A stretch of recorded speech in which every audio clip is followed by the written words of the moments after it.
sir. You're going to need to help our young workers to be able to afford a house these days. It's almost impossible for these young kids to buy a house. We have to build houses. We have to build houses. There's two reasons why housing prices have shot up. One, the government has printed $600 billion of cash out of thin air.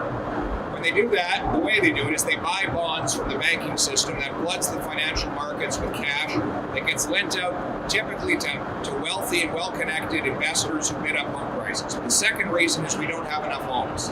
We have the fewest homes per capita of any country in the G7, even though we have by far the most land to build on. And that is because we have the second slowest building permits in the OECD. The permitting, taxes, and development charges add $1.3 million to the cost of every newly built home in Vancouver, $350,000 in Toronto. The Greater Toronto Area, the municipalities have raised development charges by 800 or 900% over the last decade and a half. Winnipeg blocked 2,000 homes right next to a transit station built for those homes because the councillor said his constituents didn't want neighbors. Montreal's blocked 25,000 homes. I could go on. That's why we don't have the homes. We have the land, labor, and lumber. Why is it that if you drive south of the border, the housing is half the cost? They have 8 times the demand and less land to supply it.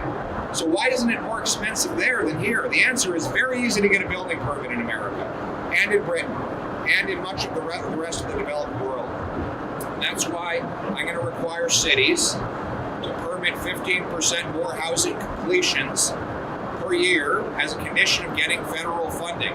That will incentivize them to get out of the way and speed up permits so that building can happen quickly. We've got the land, we need the permits, and lower the development charges. I'll tell you I'll give an example of how it was done in Vancouver. There's a reserve. The Squamish have a reserve right in Vancouver. They don't have to listen to City Hall because it's reserve land. They were able to build 6,000 units on 10 acres of land in 2 years of approvals. Why? Because City Hall wasn't in the way. That proves that building can happen if you don't have City Hall to deal with.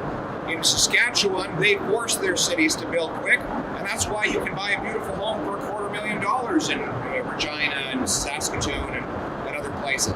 Get the government out of the way and build the homes, and that's how your kids are going to be able to afford it.